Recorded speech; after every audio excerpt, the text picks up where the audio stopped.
Amalan apa yang bisa menjadikan kita sukses, soleh, kaya? Kok seperti Ustadz Khalid? Jangan saya. Patokannya Abu Bakar, Umar, sahabat-sahabat Nabi gitu. Kalau saya pribadi punya kiat teman-teman sekalian, saya coba apa yang saya sampaikan sebenarnya tadi poin-poin itu, saya sudah coba praktikin. Dan saya melihat hasilnya, bukan tidak gitu. Coba istiqomah dalam keseharian gitu. Komitmen azan sudah harus di masjid itu tidak boleh luput. Dan di saf pertama harus semua sholat qabliyah ba'diyah udah nggak boleh luput, harus dikerjakan on time. Puasa sunnah, ya, sholat malam, apa saja ibadah-ibadah kerjakan dan harus dipaksakan. Paksakan komitmen jalan. Dan saya merasa memang semuanya dimudahkan oleh Allah Subhanahu wa taala. Tidak ada sesuatu yang tidak dimudahkan. Semua alhamdulillah bisa kita dapatkan. Saya coba mengejar titel pendidikan, Allah mudahkan. Saya coba berumah tangga, alhamdulillah Allah mudahkan. Pengen keturunan, Allah berikan sekian banyak. Ya. Kemudian pada saat mau buka usaha, Allah mudahkan. Saya mau buka restoran tuh hari ada orang-orang yang datang bergabung. Kemudian saya buka toko, buka ini, buka itu, segala macam. Allah SWT mudahkan. Saya tidak merasakan ada masalah. Dan saya melihat sederhana sekali teorinya. Istiqomah aja di jalan Allah dan nikmati ibadah itu. Tinggalkan larangan dan jangan setengah-setengah jadi orang baik. Kadang-kadang kita masih setengah-setengah teman-teman. Buat ibadah sholat tapi ya nggak apa-apa deh saya juga begini. Ada dosanya yang dikerjakan. Ini keliru ini. Coba istiqomah sekalian jadi orang baik. Tinggalkan semua walaupun ada kesempatan untuk berbuat dosa. Maka saya yakin sekali akan dibuka oleh Allah Subhanahu wa taala ya. Apakah ada amalan-amalan untuk menanamkan rasa sabar dalam masalah transisi karena merasa masih ketergantungan dengan dosa-dosa yang sebelumnya dan mengharap pertolongan Allah Subhanahu wa taala? Sabar kan ada 3 teman-teman. Sabar dalam mengerjakan ketaatan. Jadi pada saat antum lagi hadir di majelis ilmu seperti ini butuh kesabaran. Duduk dengar ceramah 2 jam. Ya. Kita mencari nafkah laki-laki misalnya butuh kesabaran. Ya. Jihad, haji, umrah. Mungkin akhwat juga pakai jilbab, urus anak, segala macam. Butuh kesabaran dalam ketaatan. Sabar, nikmatin itu. Ya. Kemudian juga yang kedua sabar dalam meninggalkan dosa. Saya bilang tadi teman-teman ada fasilitas kita untuk berbuat dosa bukan tidak ada. Tapi sabar. Ada peluang lawan jenis, punya kesempurnaan fisik, punya segala macam, ngajak kita untuk berzina lagi. Sabar, tahan. Kita tahu ini haram. Kalau teman-teman ikuti ceramah saya di YouTube banyak sekali kisah bagaimana mereka sabar, hanya Allah SWT berikan peluang-peluang, kesempatan. Puncaknya Nabi Yusuf alaihissalam diajak zina. Beliau sabar, ada godaan, gitu kan? Sampai Allah mengatakan dalam surah Yusuf, ya, walaqad hamma bihi wa hamma biha, laula ar-ra'a burhana rabbih. Sudah berusaha si perempuan itu terus dengan segala macam luar biasa kecantikannya, kelembutannya, ya, godaannya segala macam dengan wanginya di kamar tidurnya, dan Allah mengatakan Yusuf pun, gitu kan, bisa terpengaruh dengan itu. Kalau bukan karena dia melihat petunjuk dari Tuhannya. Kata sebagian ulama tafsir, sabar. Allah berikan kesabaran pada Yusuf alaihissalam. Memang sabar teman-teman sekalian.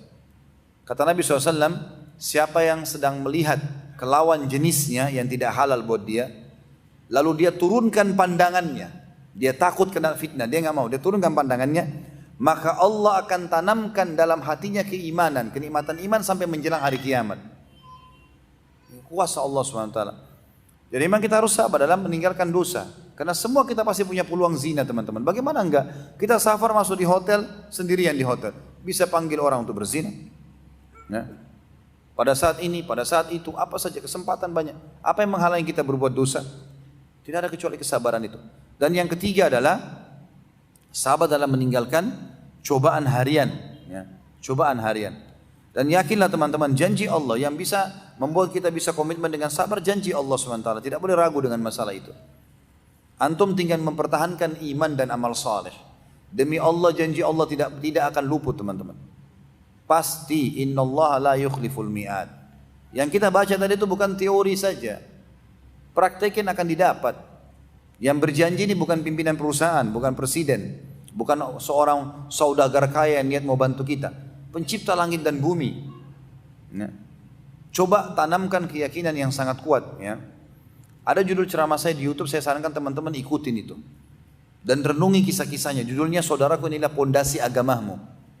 Saya bicara tentang masalah satu kalimat penting yang harus ada dalam kehidupan seorang muslim, yaitu keyakinan.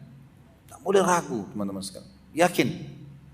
Sebagaimana antum yakin kalau lagi lapar, makanlah yang bisa menghilangkan lapar itu. Itu kan keyakinan. Sebagaimana kita yakin kalau haus, minumlah yang bisa menghilangkan dahaga itu. Kalau kita capek, tidurlah yang bisa menghilangkan capek itu. Seperti itu kita keyakinan. Semua masuk dalam masalah itu. Salat, saya akan dapat apa yang Allah janjikan. Tidak boleh ragu. Kata para ulama, puncak keimanan seseorang adalah keyakinan penuh. Semua apa yang Allah janjikan dia pasti akan dapat. Dan keyakinan penuh semua yang Allah ancamkan bagi ahli maksiat akan kena. Itu puncak keimanan seseorang. Jadi yakin teman-teman sekalian, masa transisi hijrah itu masa pembersihan dosa antum saja. Banyak sekali ikhwah-ikhwah dan akhwat Masya Allah yang sudah hijrah, maksudnya mereka berubah, transisi dari masa jahiliyah, jauh dari agama dan pindah. Akhirnya mereka memang masa transisi ada cobaan-cobaan, tapi begitu sudah sampai pada titik klimaksnya, Allah SWT bukakan segala macam hal. Ya. Dan tentu saja Allah bukakan pintu-pintu ya rezekinya dan segala macam ini, itu bertahap. Ya, Allah SWT beri bertahap. Dan tiba-tiba kita sudah tiba-tiba bisa punya motor, kemudian punya mobil, kemudian mulai pindah ke jenis model yang lain dan seterusnya. Itu tahapannya. Amalan apa yang bisa dilakukan oleh anak yang merasa durhaka kepada orang tua yang sudah meninggal agar dosa-dosa anak tersebut dimaafkan? Tentu yang pertama beristighfar kepada Allah dulu, taubat kepada Allah karena ini dosa besar, durhaka sama orang tua. Yang kedua, siapapun orang tua atau orang muslim yang lain, kalau kita pernah punya masalah dengan dia, kalau itu berupa produk, barang yang pernah kita ambil, misalnya kita pernah ambil duit, kita pernah ambil barang, maka kita kembalikan kepada ahli warisnya. Walaupun kalau kita anak, salah satu ahli waris, tapi karena beliau meninggal, maka itu jadi hak ahli waris. Misalnya kita pernah mengambil mobil, kita pernah mengambil uang, ini loh saya pernah ngambil uangnya ayah 10 juta, ini saya kembaliin ya, nanti dibagi untuk ahli waris. Kalau itu dalam bentuk benda, ya, kita kembalikan kepada ahli warisnya. Kalau tidak, kalau bukan benda, misalnya kata-kata kita pernah fitnah apa segala macam atau kita tidak menunjukkan perintah-perintahnya, maka kita sekarang mengucapkan atau memperbanyak amal soleh lah buat dia, menyebut kebaikan orang yang sudah meninggal tersebut, dan juga kita memperbanyak amal soleh, ya, memperbanyak amal soleh buat dia seperti sedekah, ya, seperti haji dan umrah dan seterusnya. Apabila kita sudah taat kepada Allah, setaat-taatnya, bagaimana sikap yang terbaik? Yang pertama, bolehkah kita yakin meninggal mendapatkan janji Allah surga? Atau kita selalu merasa khawatir tidak cukup amal ibadah karena hanya Allah yang tahu perhitungannya? Karena saya pernah dengar dua kisah di atas. Tentu konsep ahli sunnah wal jamaah adalah beribadah kepada Allah diikuti dengan khauf dan raja. Ya. Khauf artinya rasa takut, kekhawatiran, ya, yang diikuti dalam hati, jangan sampai amal saya kurang, atau takut kena azabnya Allah. Di sisi lain dia juga berharap, roja berharap sekali bagaimana Allah SWT menerima semua itu. Memang di antara itu konsep ahli sunnah wal jamaah. Tapi kita tidak boleh ragu teman-teman sekalian. Kita harus yakin janji Allah benar, kan gitu. Dan rasa takut yang ada lebih cenderung kepada takutnya dihukum oleh Allah kalau seandainya masih ada dosa yang belum dimaafkan. Kenapa akhir-akhir ini saya merasa sangat susah sekali untuk bangun tahajud? Tidak seperti dulu, Ustaz. Saya sudah coba muhasabah diri, tapi saya tidak tahu di mana salahnya yang membuat saya susah dalam beribadah. Mohon pencerahannya, Ustaz. Dosa. Ada dosa. Mungkin kadang-kadang dosa, teman-teman, maaf. Dosa itu kadang-kadang kita sadar atau kita tidak sadari terjadi. Bisa saja disebabkan karena kita atau orang lain yang menyebabkannya untuk kita. Contoh misal, saya pernah dengar kisah seorang hafidh Quran di Indonesia ini, di Jakarta ini. Kisahnya dinukil dari seorang teman yang saya kenal dan insya Allah terpercaya. Dia mengatakan, orang ini hafal 30 juz. Tiba-tiba berlalu masa-masa dalam hidupnya, beberapa juz dari hafalannya hilang. Dia coba ulangi, tidak bisa ingat. Makin lama makin banyak hafalan yang hilang gitu. Dia muhasabah, nggak ada pelanggaran. Aktivitas dia sehari-hari sama saja. Dia merasa tidak melakukan itu. Dia tanya istrinya juga bilang tidak ada, sama saja perbuatan yang salah. Saya buat dari pagi ini, siang, sore dan seterusnya, nggak ada pelanggaran. Anak-anaknya ditanya, nggak ada masalah. Ini kisah nyata yang terjadi. Kemudian dia bilang, dia sampai bermuhasabah teman-teman sekalian setelah perbuatan-perbuatan dia sekeluarga tidak ada yang masalah. Dia bermuhasabah ke bumbu masakan rumahnya, sampai ke situ. Dia muhasabah semuanya, alat-alat di rumah ada nggak dari sumber yang haram. Terakhir dia temukan teman-teman, dia bilang ada bumbu masakan. Dia tanya istrinya, ada nggak yang tidak sengaja? Setelah minta sama Allah petunjuk apa masalahnya, dia bilang ada nggak bumbu masakan yang kau ubah selama ini, yang pernah dipakai teman sekarang sudah diubah. Dia bilang memang sekitar seminggu yang lalu saya mengubah bumbu masakan ini ke ini. Disebutkan merek tertentu gitu kan. Ya, kemungkinan tidak ada halalnya. Maka dia bilang coba sekarang tinggalkan bumbu masakan itu, kembali kepada bumbu masakan yang lama, yang udah jelas kehalalannya. Dia bilang kejadian nyata subhanallah, begitu dia istrinya ubah bumbu masakan itu, hafalannya kembali semua. Jadi kadang-kadang mungkin tidak harus dari kita, mungkin dari orang lain, mungkin kita ditraktir oleh teman tapi sumber uangnya haram, bisa saja. Ya, nih. Seperti teman-teman yang dari sumber hasil korupsi misalnya, atau dari riba. Tidak bisa kita mengatakan ini halal. Maka masuklah hal-hal yang haram dan banyak sekali contoh-contohnya masalah ini. Jadi dosa, dan ini dalilnya adalah pernyataan Ibnu Umar radhiyallahu anhuma, di mana beliau berkatakan dalam athar yang sahih, aku mengetahui aku punya dosa pada saat Allah sampai mengharamkan aku sholat malam dan sholat subuh berjamaah di masjid selama sebulan. Dalam riwayat lain beliau mengatakan, terkadang aku mengerjakan satu dosa kecil, sudah cukup Allah mengharamkan aku untuk sholat berjamaah di masjid sebulan. Jadi itu memang dari dosa teman-teman sekalian. Karena salah satu hal tanda-tanda kenikmatan ibadah dan puncak ibadah adalah pada saat Allah memberikan taufiknya kepada kita untuk mengerjakan ibadah itu, termasuk sholat tahajud. Itu bisa jadi tolak ukur. Tahajud, sholat subuh on time, semua itu termasuk. Ya. Jadi coba istighfar kepada Allah SWT tetap, dan jangan mentazkiyah diri sendiri. Jangan sampai kita merasa diri kita sudah hebat. Kita mengatakan astagfirullah wa atubu ilaih, ya Allah. Termasuk doa kita yang saya sarankan saja, kalau saya biasa ucapkan, saya mengatakan, ya Allah, aku beristighfar kepadamu dari setiap kesalahan yang disebabkan karena ucapan lidahku atau perbuatanku, baik itu pada diriku sendiri, keluargaku ataupun hartaku. Kadang-kadang subhanallah kita tidak tahu. Ya mungkin kita mengucapkan kalimat buruk. Seperti misalnya ulama memberikan contoh, tidak bolehnya kita selalu mengucapkan kalimat buruk yang bisa jadi doa. Orang lihat dirinya di kaca misalnya, lalu dia mengatakan, kok saya jelek sekali ya. Ini dia tidak sadar sebenarnya bisa jadi doa buat dia. Atau dia bercanda sama istri atau suaminya, dia mengatakan, saya menyesal nikah sama kamu. Maksudnya saya nikah sama si fulan dulu. Maka bisa jadi doa, dan itu bisa jadi masalah buat dia. Mungkin dalam rumah tangganya akan ada penyesalan-penyesalan. Maka kita mengatakan, ya Allah, aku beristighfar kepadamu dari semua dosa yang disebabkan dari ucapan lidahku atau perbuatanku, baik untuk diriku, keluarga ataupun hartaku. Mudah-mudahan Allah SWT berikan jalan keluar. Allah murka dengan apa yang telah dilakukan oleh orang-orang musyrikin zaman dulu. Bukankah takdir sudah tercatat di Lauhil Mahfuz 50.000 tahun sebelum bumi dan langit diciptakan? Kenapa Allah murka dengan hal yang sudah ditakdirkan atau diketahui olehnya?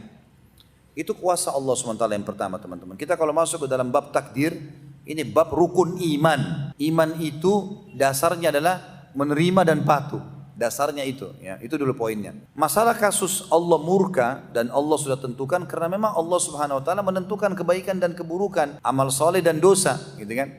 Dan Allah janjikan amal soleh dengan kebahagiaan dan sebagaimana poin tadi sudah kita sebutkan, dan puncaknya surga. Dan Allah ancamkan perbuatan dosa dengan keburkahannya. Jadi wajar orang kalau beramal soleh dapat apa yang Allah janjikan, kalau orang melanggar Allah dapat murkahnya Allah. Memang sudah takdirnya Allah Subhanahu Wa Taala, keputusan sang pencipta Allah. Saya sedang menjalankan proses berhijrah dan terdapat masalah dalam hawa nafsu. Saya sudah mengajukan untuk segera menikah, tapi orang tua ingin dibahagiakan terlebih dahulu. Bagaimanakah sikap saya agar bisa menjalani sesuatu sesuai dengan syariat? Teman-teman sekalian, jangan pernah lepaskan diri untuk berdoa kepada Allah setiap saat. Apapun kendala yang kita hadapi, misal kita lagi keluar macet, langsung Alhamdulillah wassalatu wassalamu ala rasulillah. Segala puji bagi Allah dan juga salawat kepada Nabi SAW. Selalu baca tahmid dan salawat, karena ini kata kunci juga diterimanya doa.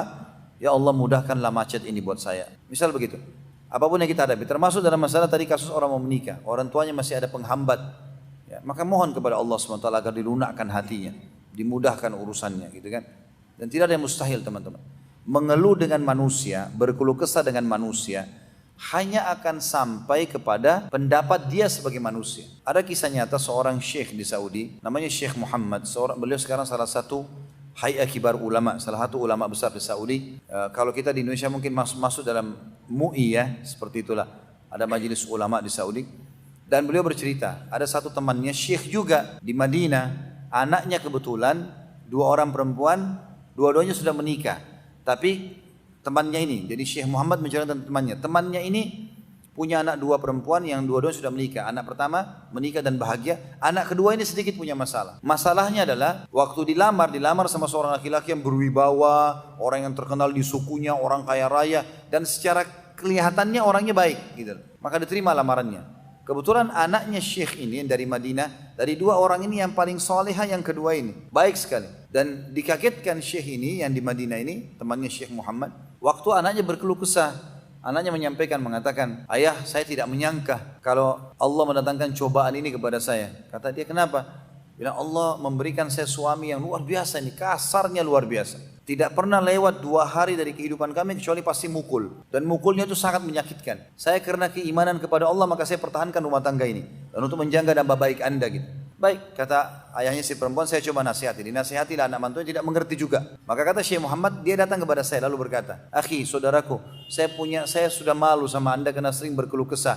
Kata Syekh Muhammad, apa-apa, sampaikan aja, kenapa? Kata dia, ada masalah begini dan begitu. Kata Syekh Muhammad, kalau anda mau dengar dari saya, maka saya manusia seperti anda juga. Paling apa yang saya sampaikan dari dalil-dalil anda sudah tahu. Tapi saya kasih saran satu, mau nggak? Saya yakin dikasih jalan keluar. Kata dia, tentu saja. Kata Syekh Muhammad, kenapa anda tidak mengeluh kepada Tuhan anda Allah? Ini kan di Mekah ada rumahnya nih. Madinah Mekah kan dekat sekali. Pergi umrah, khusus niatkan untuk terpecahkan masalah itu. Kata temannya, saya tidak pernah berpikir, tapi saya coba lakukan. Waktu itu kebetulan hari Rabu. Hari Kamis besoknya, tepatnya malam Jumat ya, hari Kamis, dia membeli tiket pesawat dari Madinah ke Jeddah jam 3 subuh. Dapat pesawat itu, dia berangkat dengan niat mau umrah. Masuk ke Mekah segala macam, sampai di hotel, dan sebelum dia berangkat dia titip pesan sama kedua anak perempuannya ini.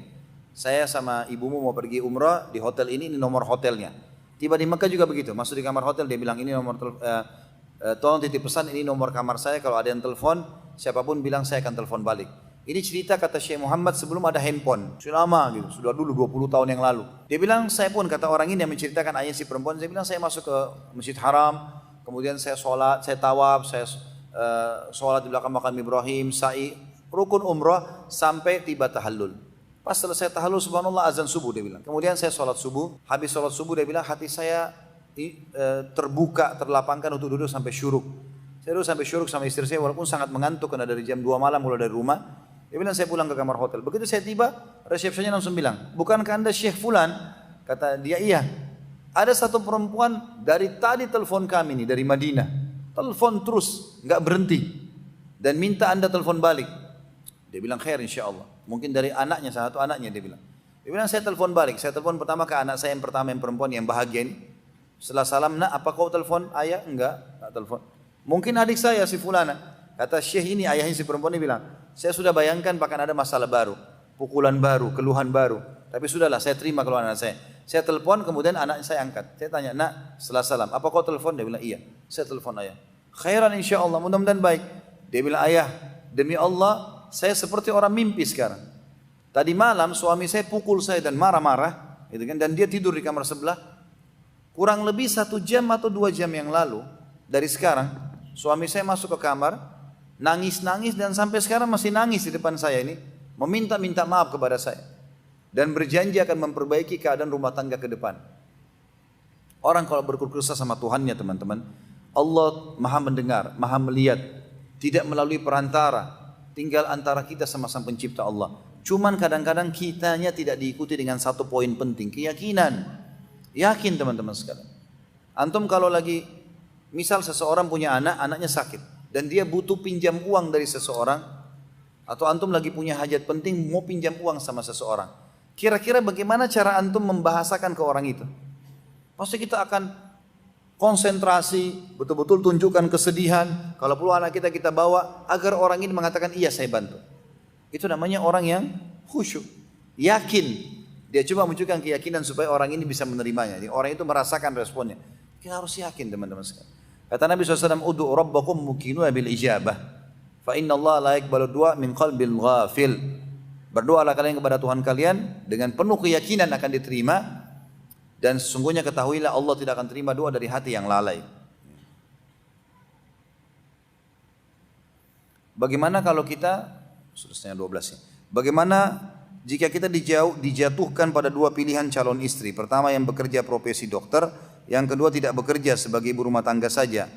Saya ikhwan mohon jawabannya. Jangan saya ditanya ini, kecuali saya mau nikah. Antum tinggal istikharah saja. Istikharah kepada Allah SWT, sholat 2 rakaat, minta petunjuk kepada Allah SWT mana yang terbaik, ya, mana yang terbaik. Gitu. Dan ini tentu secara hukum agama seperti itu. Tapi kalau ditanya kepada saya pribadi, maka saya lebih memilih ibu rumah tangga. Kalau saya pribadi, karena tentu wanita kita harapkan di rumah, ngurus anak, kan, bisa ngurus suami. Karena kalau sudah ada pekerjaan di luar, bukan tidak boleh dalam agama ya, tapi pasti akan tersita waktunya. Dan wanita subhanallah beda dengan laki-laki, mereka terdominasi dengan perasaan. Beda dengan laki-laki. Laki-laki sudah disiapkan. Kita ini semua di sini bapak-bapak ikhwas sekalian dipersiapkan oleh Allah kulitnya, akal fikirannya, semuanya power dalam tubuhnya ini untuk menghadapi matahari, hujan, tagih utang, jihad, cari nafkah memang untuk itu. Perempuan tidak. Lembutnya kulitnya, lembutnya suaranya, emang itu untuk merawat anak, merawat rumah memang itu. Makanya dibuat sunblock buat perempuan itu. Laki-laki nggak ada sunblocknya, gitu kan? Karena kulit laki-laki memang untuk matahari nggak apa-apa. Perempuan yang pakai, kecuali laki-laki yang sudah mulai menyimpang, sudah mulai miring-miring, ya. Dia juga pakai sunblock mungkin. Ya. Laki-laki nggak butuh hand body, untuk apa pakai hand body? Keluar sana nggak ada masalah kulitnya. Perempuan tidak, banyak perawatannya. Karena memang dia kalau keluar dari rumahnya sebenarnya dia sedang keluar kepada wilayah yang bukan wilayahnya dia, gitu kan? Dan sangat bahagia. Saya yakin, subhanallah, saya berapa kali diskusi dengan beberapa ikhwah. Berbicara pada saat mereka sedang bertanya ataupun ada yang lebih dewasa daripada saya. Kadang-kadang dulu sebelum saya banyak terjun di dakwah, saya sering diskusi juga masalah rumah tangga. Sampai saya pernah sering memecahkan masalah rumah tangga orang sebelum saya sendiri menikah waktu itu. Karena banyaknya pengalaman yang sering saya berdiskusi dengan orang-orang yang sebelumnya. Dan saya temukan subhanallah kesimpulan terakhirnya, semua laki-laki ya, berharap istrinya tinggal di rumah. Kesimpulan terakhirnya.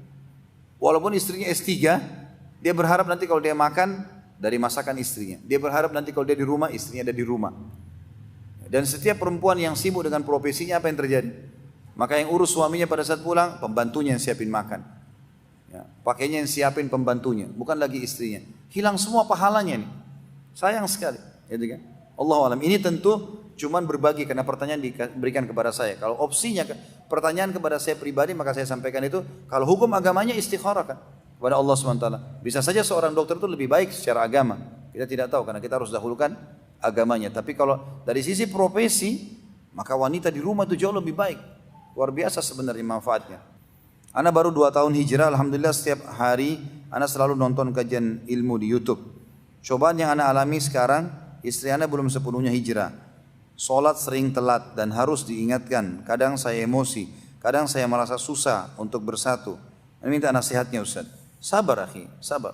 Jadi kalau antum tadinya sebelum hijrah, sebelum mengikuti pengajian-pengajian agama, sebelum memperbaiki keadaan, ternyata keadaan antum sama, selevel dengan istri. Enggak sholat, ya, mungkin aurat juga masih terbuka sana sini, mungkin masih sama-sama ke karaoke dan diskotik. Kemudian antum sekarang hijrah, karena antum di kantor ada pengajian, dia di rumah, dia nggak ada pengajiannya. Sering terjadi ikhwah seperti ini, karena dia pada saat pulang pengajian dia nggak pernah cerita sama istrinya.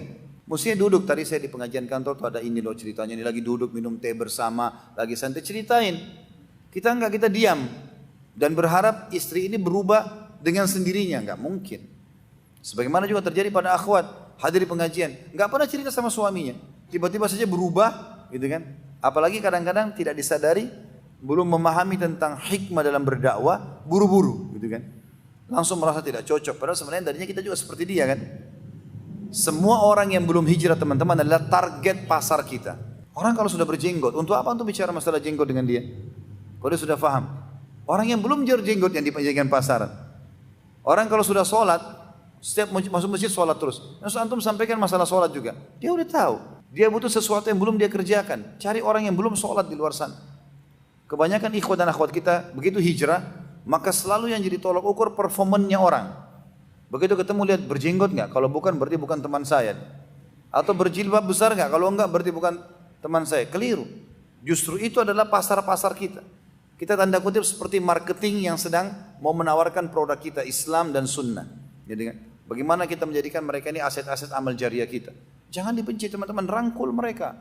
Ya, senyum dengan mereka, bantu mereka. Berapa banyak orang dapat hidayah justru karena akhlak baginda Nabi SAW. Berapa banyak orang-orang ditawan dalam kancah peperangan dapat hidayah justru karena itu. Nabi SAW selalu mengatakan kepada para sahabat, kalau ada tawanan diikat di Masjid Nabawi setelah peperangan, ini tawanan perang loh ya. Kata Nabi SAW, berbuat baik pada mereka. Sampai para sahabat, kata orang-orang kafir yang hanya masuk Islam, kami melihat para teman-teman atau sahabat-sahabat Muhammad pada saat mereka sedang pegang kurma di tangan kirinya, kurma kering, roti manis di tangan kanannya, maka dia menyodorkan yang roti manis ke mulut para tawanan perang dan dia makan kurma kering, gitu kan? Sampai kalau roti itu jatuh ditahan supaya nggak sentuh tanah, dimasukkan lagi ke mulut para tawanan, lukanya diobatin. Perbuatan-perbuatan baik ini hanya membuat orang-orang dapat hidayah, gitu kan? Jadi mestinya kita menunjukkan yang terbaik. Kalau saya sarankan Allah alam sabar, ya. Dan Anda sebagai suami tentunya harusnya lebih paham tentang sifat-sifat istri. Di saat-saat dia lagi senang, lagi nyaman, kita sampaikan, ya. Dan biasanya perempuan lebih cenderung dengan perasaan. Jadi tunjukkan kalau kita tuh cinta dan sayang kepada dia, sentuh perasaannya, gitu kan? Kalau seandainya kamu tidak pakai jilbab, saya cemburu loh. Masa semua orang bisa lihat? Kan itu. Mestinya ditutup, ya. Dan kalau pakai jilbab kamu lebih cantik kok, dan seterusnya, gitu kan? Contoh misal, ya. Jadi dia memang coba menyentuh sisi perasaan, ya. Sisi perasaan itu sangat penting, karena memang perempuan berjalan dengan itu. Kalau masalah sholat juga begitu. Jangan teman-teman pakai retorika yang tidak ada hikmahnya. Kenapa kau nggak sholat? Saya nyesal nikah dulu sama kamu. Apalah segala macam. Nanti kamu masuk neraka tuh kalau nggak sholat. Orang kalau sedang meninggalkan satu perintah, teman-teman sekalian, dia butuh untuk didakwahi. Didakwahi. Dakwah artinya kita sampaikan dengan hikmah, dengan baik supaya dia mau menerima. Itu dakwah. Ya. Bedakan antara saya sedang ngajar di sebuah kelas. Saya ngajar di sebuah kelas. Ini di depan saya semua mahasiswa yang siap menulis untuk menulis sebuah karya ilmiah misal. Kayak orang lagi kuliah. Maka saya datang mengajar. Beda mengajar dengan berdakwah, beda. Ya. Kalau saya mengajar, tulis dalam buku ini, halaman ini, ya. Hafalin ya, dan seterusnya. Supaya nanti mereka ada ujian ya, itu belajar namanya. Itu untuk di kelas lain. Tapi kalau masyarakat umum teman-teman, termasuk pengajian seperti ini, maka harusnya yang saya lakukan adalah saya berdakwah. Bagaimana saya menyampaikan ini supaya antum bisa terima, dan saya targetnya adalah setiap orang di antara hadir ini menjadi aset amal jariah saya. Sehingga saya bukan menghardik, saya sedang menyampaikan dan menyampaikan keutamaan supaya bisa diterima. Ya, orang kalau mau bunuh diri, orang kalau lagi mau berbuat zina, orang kalau lagi selalu penyampainya dakwah ini. Ada seseorang yang datang kepada Nabi SAW mengatakan, ya Rasulullah, saya bisa meninggalkan semua larangan Islam. Kecuali satu, izinkan saya berzina. Nabi nggak bilang, Allah berfirman dalam Al-Quran, ya, jangan dekati zina. Enggak. Karena orang ini memang mau berzina dia. Dia butuh dakwah, kata Nabi. Apa kau mau kalau ibumu dizinai? Tidak. Kau mau kalau saudarimu dizinai? Enggak. Istrimu enggak. Lalu bagaimana kau mau kerjakan untuk orang lain? Itu namanya dakwah. Beda. Jadi diperbaikin, gitu kan? Jadi harusnya hati-hati teman-teman sekalian. Jadi seperti inilah. Dia sekarang ini butuh dakwah. Belum masuk iman dalam hatinya sebagaimana antum merasakan. Sehingga bagi dia sholat belum penting gitu. Jangan emosi. Gitu. Perempuan itu pakai perasaan. Kalau kita lembut maka akan nyambung dengan dia. Dan dalam perasaan itu banyak cabang-cabangnya. Di antaranya itu ada sifat dendam. Bahaya sekali.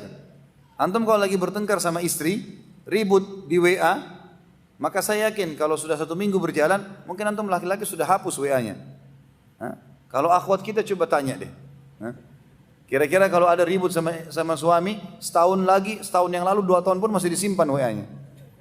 Lagi duduk minum teh sama-sama, kemudian tanya, ke tempat tersebut masalah itu misalnya. Maka dia bilang, kau pernah lakukan? Kita sudah lupa ini, kapan? Ini ada buktinya. Dia masih kenang gitu. Ada tanda kutip sifat dendam di sini yang terhubung dengan perasaan. ego terbawa dalam masalah seperti itu. Dan ini memang terbawa dalam masalah perempuan semua. Dan biasanya kalau ada jasa-jasa yang sampai kepadanya, di saat jasa itu sedang kita berikan, misalnya dia minta diantar kemana, ya dia sedang dibantu orang tuanya, nah kita titipin pesan agama di situ, gitu kan?